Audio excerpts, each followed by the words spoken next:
How you doing, guys? Welcome back to the channel. Here we go again. More Skyline tinkering. Hopefully today's the day where the car gets started. But yeah, I got a little bit of wiring that Alan's gonna do because I don't have a scoop, and then I'm gonna do all the rest, like tidy up all the fuel lines and all that. I have a package from Amazon, all my fueling stuff, like brackets and stuff to hold it to the car, separators, just stuff like that. Nothing really interesting, but it'll make it a lot tidier underneath with all the fueling. So let's get up garage and start this car.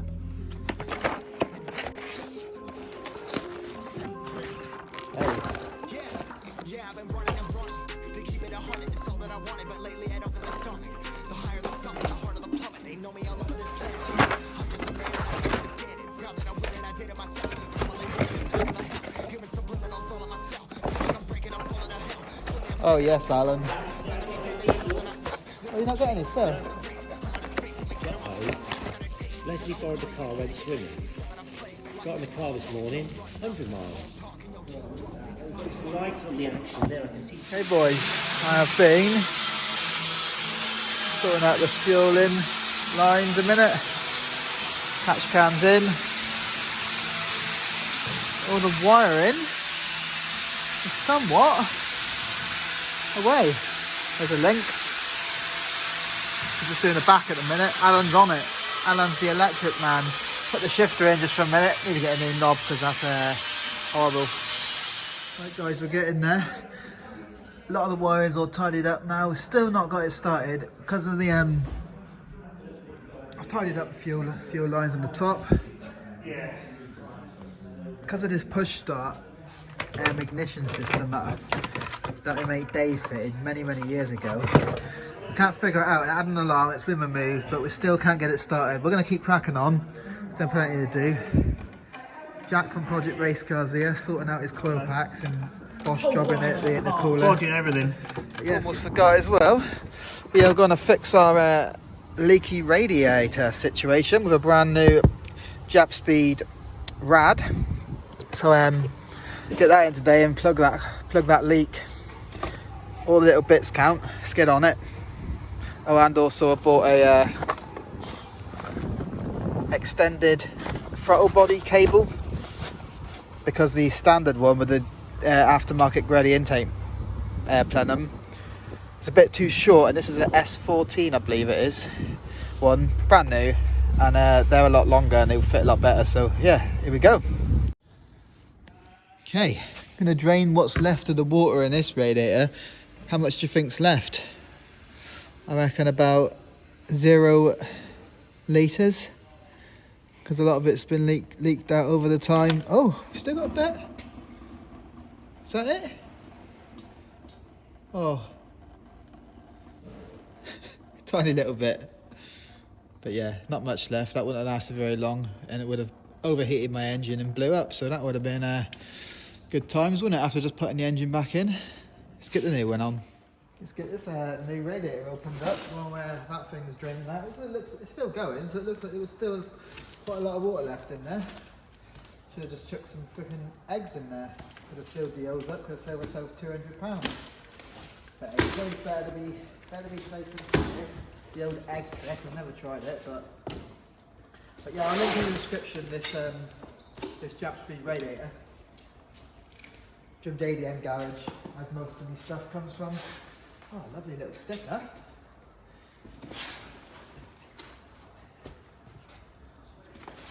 And obviously knowing me, have a guess what colour it is. You know, we like a theme. Black. Anthem. It'll match the rest of the old black theme we got going on at the minute with the intercooler and the engine bay and everything else we've blacked out. The whole underside of the car. Look at how much water was left in there. Oh, we didn't even need a new one. Yeah, let's get this old one out when it finishes draining and get that new one in.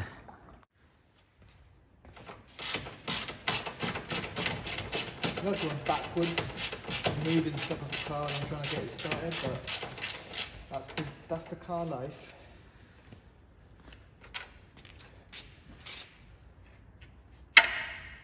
You know?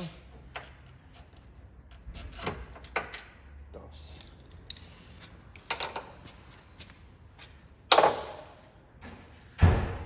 Yeah, it's pretty simple to remove the radiator anyway. So you've got two coolant hoses, one just down there, two bolts holding the fan surround on,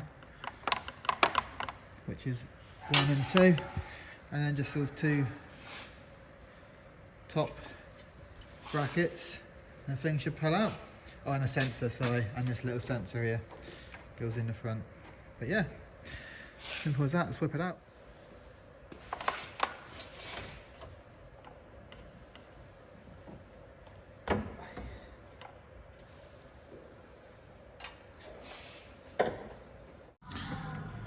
Oh yeah, I lied, by the way. It's not just those bits, it's also, oh, right there, this coolant temp sensor, bottom of the radiator, 22mm spanner.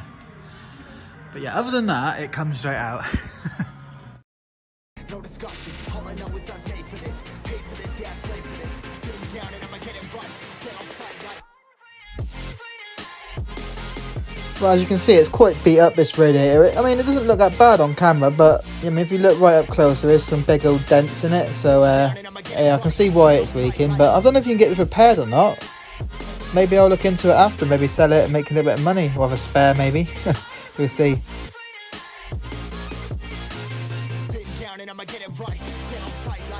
Yeah, exact process again, just in reverse.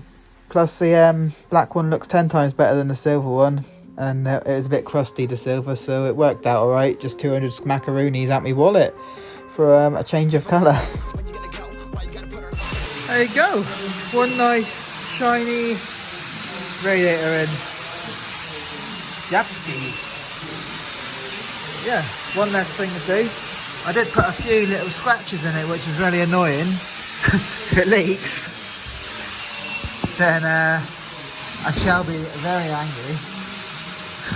I have to pay another £200, but hopefully it's just a couple of dents, small dents. But yeah, it's annoying with a brand new radiator. But chuck some water in there and see if this one leaks. Hopefully not. Fill her up. Nature's coolant.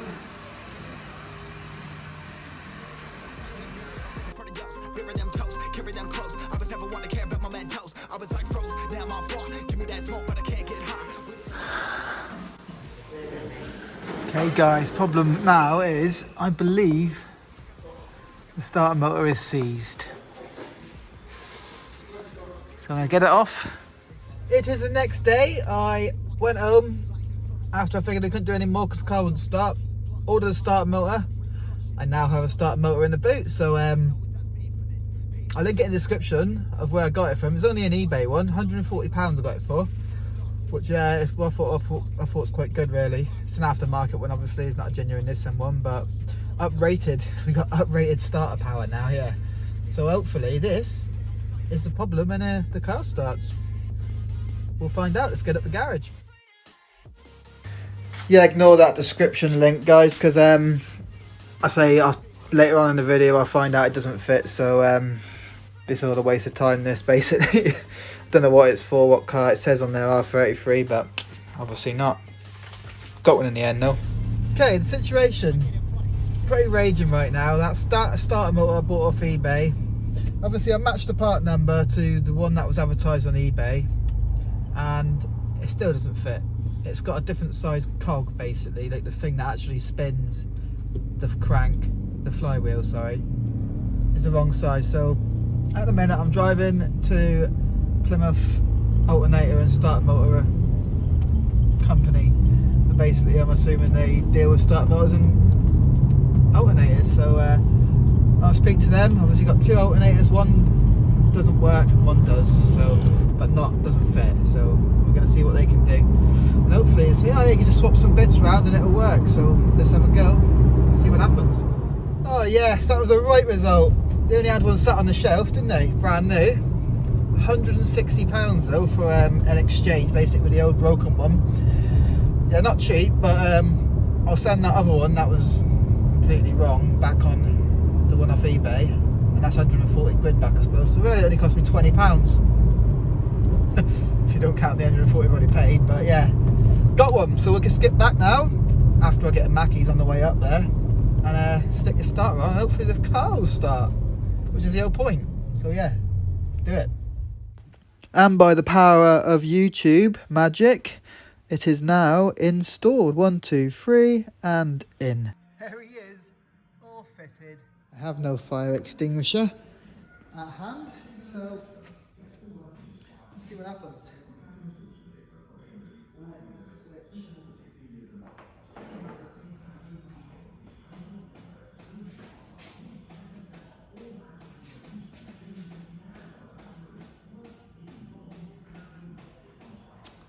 Nothing.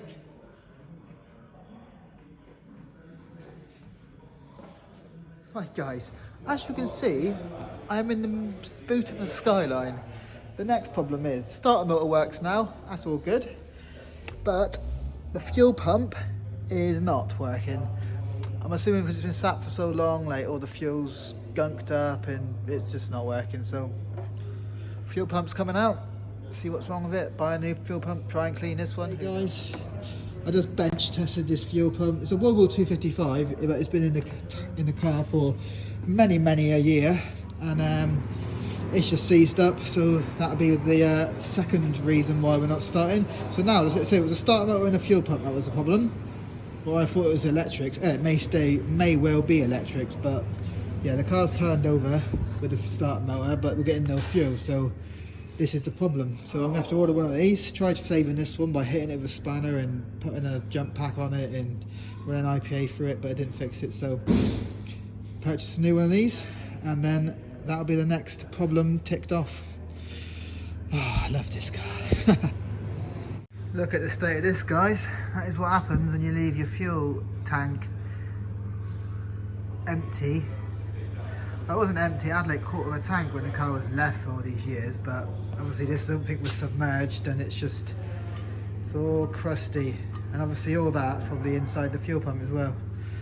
They've gone like that inside the fuel pump, who knows, but yeah, it's not working. I'm going to clean this up because I'm not going to put this back into the fuel tank because it'll make it filthy. And then that's it for a minute. Hey Muppets, Winston and Hugo. Right guys, that's me back home, well next to home, at the field with the dogs. But yeah, that's it for this video. Can't really do much more because we need a fuel pump. We got crank, we got spark, we got no fuel. So get here, until the fuel pump's here, that'll be it for on hold for a minute, but only be a day or two. So like and subscribe to the channel, and I should see you in the next one. Take it easy guys. I don't know where I am, I don't know where you take me, I don't know where you take me. I just follow your trail.